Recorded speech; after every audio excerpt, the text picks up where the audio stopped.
Sebenarnya sama-sama baik, karena kita sudah punya buku. Dan subjektivitas itu yang kadang-kadang mempengaruhi analisis kita, mempengaruhi netralitas kita. Kalau ketika putusan itu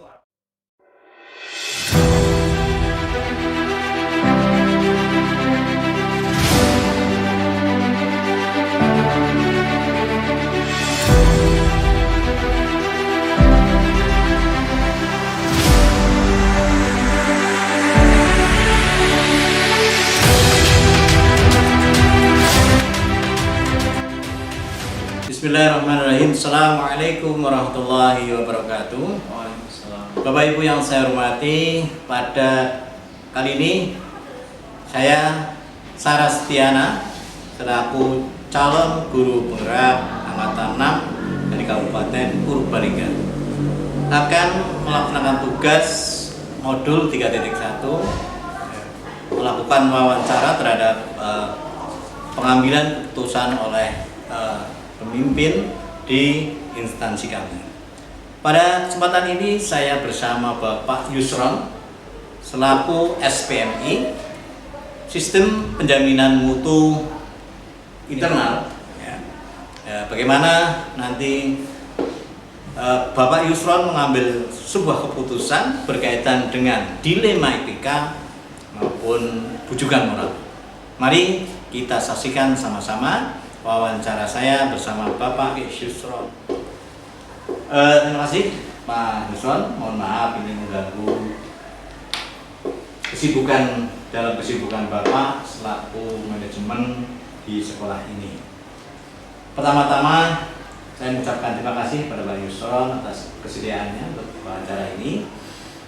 Pada wawancara ini saya ingin menggali berkaitan Pak Yusron bagaimana dalam pengambilan sebuah keputusan di antara dilema etika dan bujukan moral. Yang pertama, Pak Yusron, bagaimana Bapak mengidentifikasi kasus-kasus yang merupakan dilema etika ataupun bujukan moral? Ya, terima kasih atas kesempatannya. Pak Sarah Setiana, perkenalkan Bapak Ibu, saya Yusron Mubarok dari SMK Bukateja. Di sini saya diamanai sebagai SPMI, Sistem Penjualan Mutu Internal, ataupun mungkin di sekolah yang dikenal juga sebagai manajemen mutu. Baik, terkait dengan pertanyaan Pak Sarah Setiana, pertanyaan pertama, bagaimana sih cara mengidentifikasi kasus-kasus yang di mana kasus itu dikategorikan dilema etika ataupun bujukan moral? Yang pertama, untuk mengidentifikasi kasus tersebut, kami karena di sini kami juga bekerja dalam sebuah tim organisasi, jadi kami juga punya beberapa staf yang dimana membantu. Karena apa? Karena ketika suatu kasus disajikan, itu kadang-kadang kita bisa punya perspektif yang berbeda. Saya seperti ini, mungkin staf saya punya perspektif yang berbeda, yang lain juga punya perspektif yang berbeda. Dengan berdiskusi tersebut, dengan ada koordinasi tersebut, harapannya kita bisa melihat suatu kasus itu menjadi kasus yang utuh, kasus yang holistik. Ya, tidak hanya dari sudut saja. Kemudian dari itu nanti baru kita bisa putuskan ini kira-kira ini dilematis apa enggak. Apakah ini hanya sebuah bujukan moral gitu. Jadi dengan itu kita bisa mengidentifikasi mana yang itu masuk ke dilema etika, mana yang masuk ke dalam bujukan moral. Oke, ya, terima kasih Pak Yusron. Misalkan dalam sebuah keputusan harus diambil Pak Yusron, ini ada dua kepentingan yang sama-sama benar. Berkaitan dengan itu bagaimana Bapak dalam mengambil keputusan ini dari kasus-kasus ini, mungkin bisa dengan contoh. Terima kasih atas pertanyaannya. Ketika memang itu termasuk dalam dilema etika gitu ya, dua buah kasus hadir, dua buah opsi hadir, kemudian dua-dua ini memang punya nilai kebaikan yang sama, kemudian dua-duanya ini punya manfaat yang sama, maka yang pertama akan kami cari adalah mudorotnya ataupun sisi negatifnya, mana yang lebih sedikit, ya, mana yang lebih kecil resikonya, mana yang lebih sedikit sisi negatifnya. Itu yang harus kita identifikasi terlebih dahulu. Mungkin misalnya ketika kita mengambil suatu, misalnya kita mengundang seorang untuk rapat, kita lihat, oh ini sama-sama free waktunya, tapi kita juga harus melihat durasi waktunya sama misalnya. Kita juga harus melihat sisi lain, oh ketika dia dari hari ini, hal negatifnya apa misalnya? Oh ini misalnya hari Kamis ini pulangnya agak lebih kosong. Ini hari Jumat lebih pendek lagi, oh mungkin lebih rapat, lebih prefer dari Kamis saja karena waktunya agak panjang daripada hari Jumat. Jadi itu bisa kita jadikan referensi juga untuk mengambil keputusan di mana itu menjadi termasuk dalam dilema etika. Iya, baik. Jadi langkah atau prosedur apa yang biasa Bapak lakukan selama ini? Oke, untuk langkah atau prosedurnya yang jelas mungkin ini hampir sama dengan pertanyaan pertama ya. Jadi ketika ada sebuah kasus kita bisa identifikasi bahwa ini dua-duanya punya benefit yang sama, ini dua-duanya punya manfaat yang sama, maka kita akan mencoba berdiskusi terutama dengan kepala sekolah. Karena apa? Karena di sini memang di lembaga ini, di sekolah ini, kepala sekolah merupakan pemegang keputusan tertinggi. Jadi adanya saran ataupun apalagi kalau itu sudah bentuk instruksi, berarti harus kita jalankan. Misalnya beliau memberikan saran mungkin ini lebih baik, ini lebih baik. Nah itu akan menjadi pertimbangan tersendiri untuk kami, di mana ketika ada dua masalah yang termasuk dilema etika itu bisa kita ambil sebuah keputusan yang saya pikir lebih bisa dipertanggungjawabkan. Karena ketika kepala sekolah sudah mengambil keputusan, berarti beliau siap bertanggung jawab memasang badan ketika ada suatu masalah yang terjadi. Oke, terima kasih. Jadi apa yang efektif dalam pengambilan keputusan, terutama pada mungkin langkah-langkah yang efektif termasuk dalam dilema etika ini? Oke, untuk pengambilan langkah efektif yang pertama kita lihat dulu kaliber masalahnya seperti apa. Apakah itu kalibernya internal SPMI atau ini kalibernya sudah di luar SPMI. Ketika itu kalibernya hanya di dalam SPMI, kemungkinan kita bisa mengambil keputusan itu tersendiri. Misalnya saya keputusan sendiri, hanya menginformasikan kepala sekolah. Misalnya ketika SPMI mau rapat koordinasi nih, sudah sepakat, ini tinggal lapor saja. Kita hanya tinggal menginformasikan saja. Masalah mau izin besok hari, misalnya hari Jumat kami tim SPMI mau rapat, mau koordinasi tentang ini.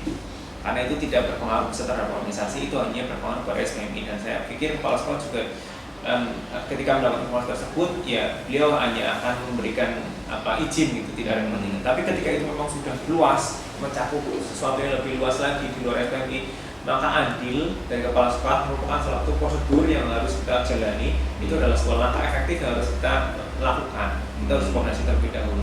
Semisal ketika kemarin ada permasalahan, ketika ada PMM, kemudian rekan-rekan diminta untuk mengubah PMM, langsung mereka mengajar progresnya seperti apa. Dan itu sudah di luar ranah SPMI, itu sudah di bawah wewenang kepala sekolah. Wah, itu koordinasi Pak, data kami sekian guru yang belum, mau kita carikan solusi seperti apa, kerjasama dengan Sartan, kerjasama dengan SDM dan sebagainya. Itu mungkin langkah-langkah yang di luar jangkauan dari SPMI sendiri. Itu harus melalui campur tangan dari pihak lain, dan itu harus pengetahuan ataupun keputusan dari kepala sekolah. Jadi apa tantangan yang selama ini Bapak Yusron hadapi ya?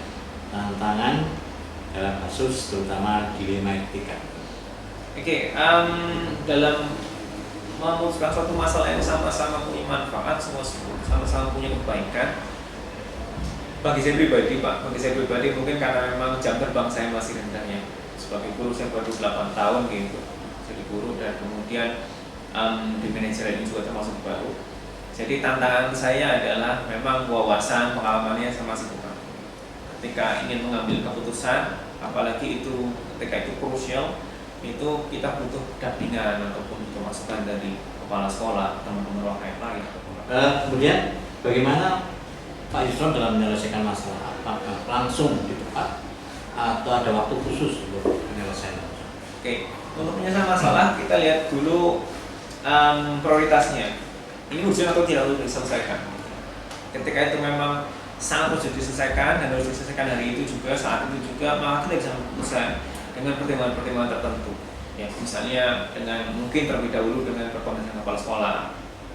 Tapi ketika memang tidak krusial dan bisa diulur ataupun bisa dinanti-nanti, kita akan mencoba untuk mendingan ke kepala dulu. Kita mencoba untuk meneliti dulu, menganalisis dulu lebih lanjut. Itu kenapa? Karena keputusan yang diambil dengan waktu yang relatif singkat itu biasanya pertimbangannya atau analisisnya masih kurang tajam.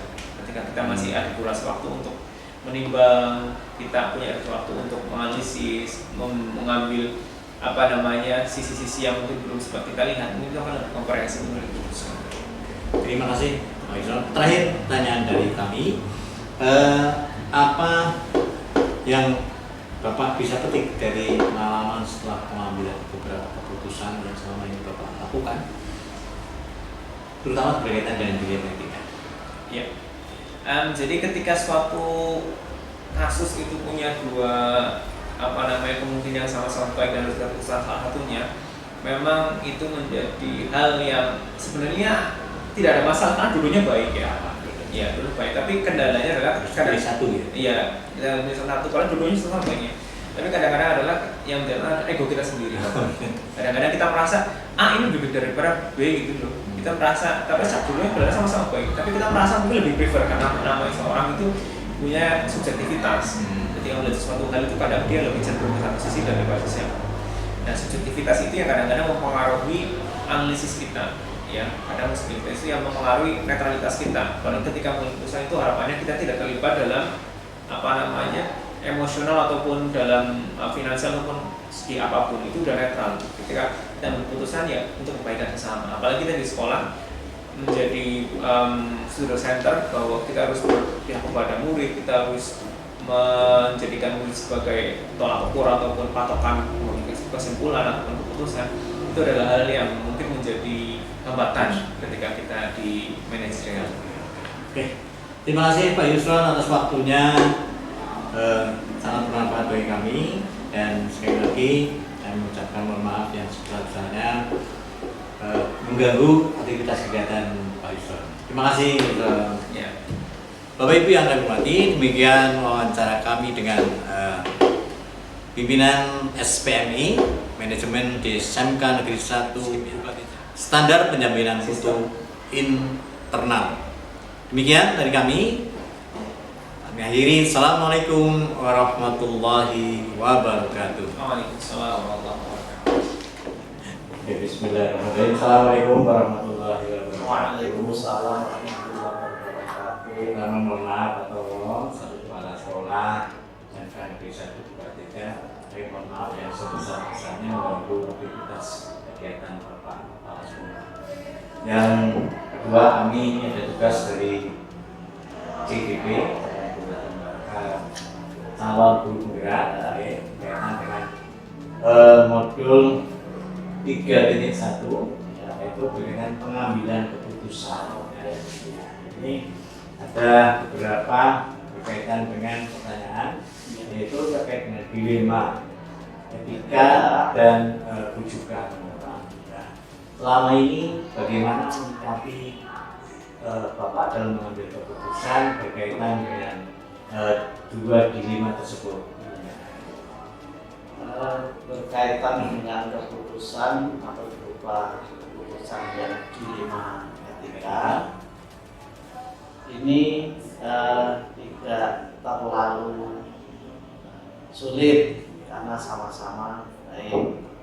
Apapun yang diputuskan ini hanya masalahnya kadang bisa satu lebih diterima atau tidak. Tapi kalau yang rujukan moral ini kita harus betul-betul mempertimbangkan sehingga keputusan yang kita ambil adalah keputusan yang memang tepat. Gitu.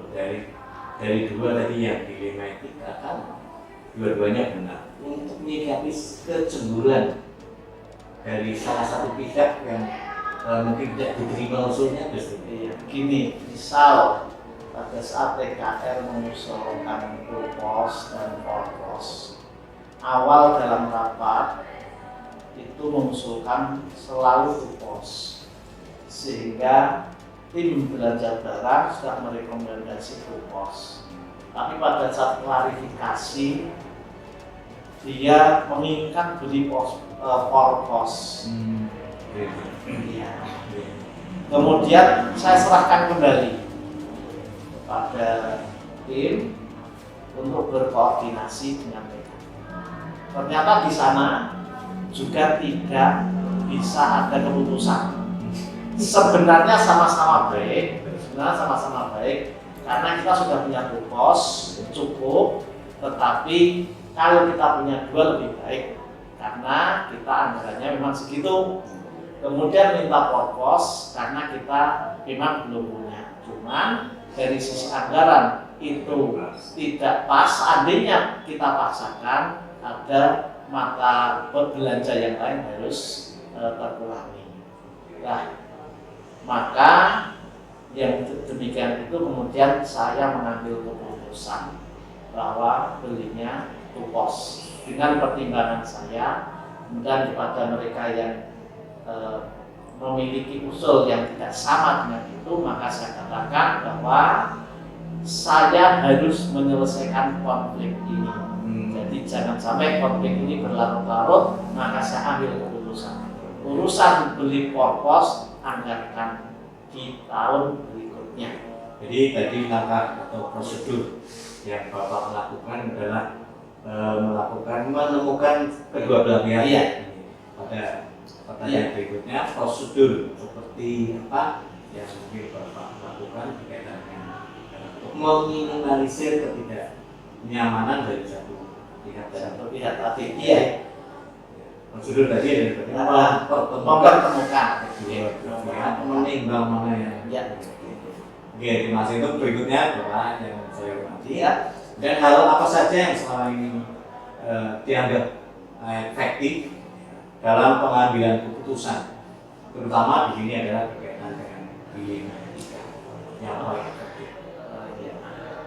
Ya, tentunya kepala sekolah itu tidak sendirian dalam mengambil keputusan, maka yang paling efektif adalah kita meminta masukan atau bahkan mengumpulkan tim manajemen untuk memberikan pandangan-pandangannya, baru kita memutuskan berdasarkan pandangan-pandangan yang diberikan oleh tim manajemen. Kalau itu kaitannya dengan dilema etika, musyawarahkan.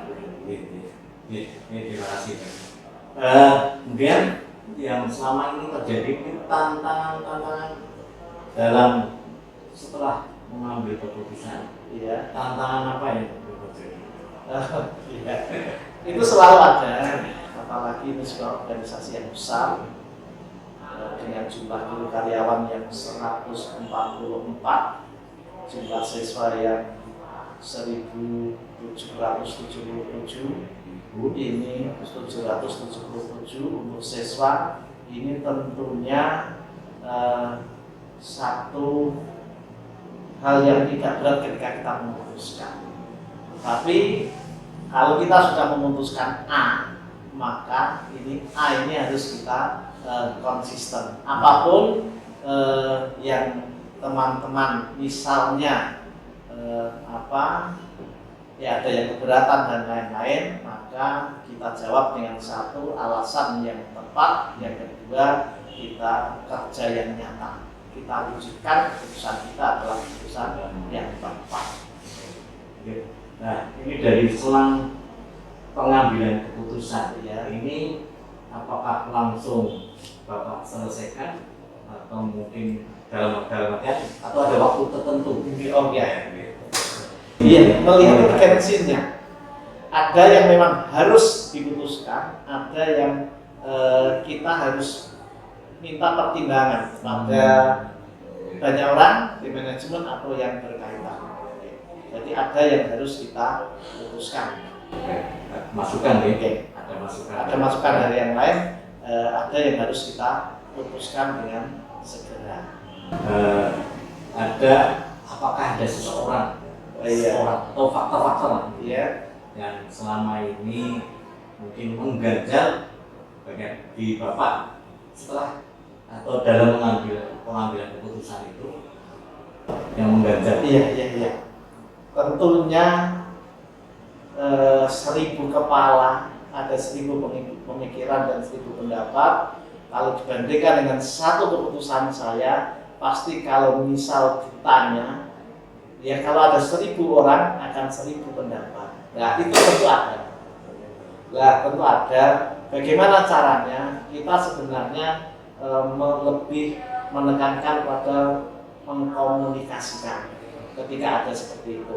Ya misalnya saja ketika pada saat untuk syarat cuti saya mempersyaratkan harus lulus topik 1 PMM, maka ada beberapa guru yang mengatakan ini memanfaatkan kekuasaan. Cuti adalah hak pegawai. Kenapa harus ada syarat? Maka saya komunikasikan. Komunikasi saya bahwa cuti adalah hak pegawai, tetapi atasan langsung punya wewenang juga untuk mengklarifikasi, kemudian bahkan kalau perlu itu menolak usulan cuti tersebut. Nah, dalam hal ini maka kami mempersyaratkan untuk harus lulus topik 1 PMM ini agar semua dari kita itu bisa melaksanakan apa yang telah diprogramkan oleh Kementerian Pendidikan dan Kebudayaan. Selain tadi ada yang mudah, ya tentu banyak yang membantu. Iya. Dalam proses ini seperti apa? Oh iya. Mempermudah Bapak mengambil keputusan. Iya. Yang membantu adalah teman-teman, terutama teman-teman di jajaran manajemen, wakil kepala sekolah dan lain-lain yang banyak membantu, karena ya mungkin yang sering saya sampaikan seperti jenengan tahu bahwa ketika ada perbedaan pendapat di antara kita, maka kita selesaikan di forum rapat, di forum tim manajemen, keluar kita harus satu. Itu yang cukup membantu kami sehingga di antara tim manajemen ketika sudah kita mengambil keputusan, maka semuanya itu adalah mendukung di hadapan teman-teman, walaupun mungkin secara pribadi tidak setuju terhadap keputusan itu, cuman secara organisasi kesatria untuk mendukung keputusan itu. Ini yang cukup membantu kami dalam mengambil keputusan sehingga keputusan apapun itu bisa diterima oleh sebagian besar dari anggota organisasi di sekolah ini.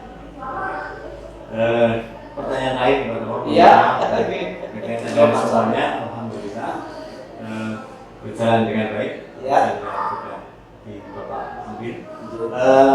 Ada beberapa pembelajaran yang bisa kami petik sebagai pengalaman bagi kami. Iya. Mungkin trik atau apa saja yang mungkin bisa. Oke. Dalam mengambil keputusan, satu, dalam mengambil keputusan itu jangan terlalu lama. Lebih baik salah.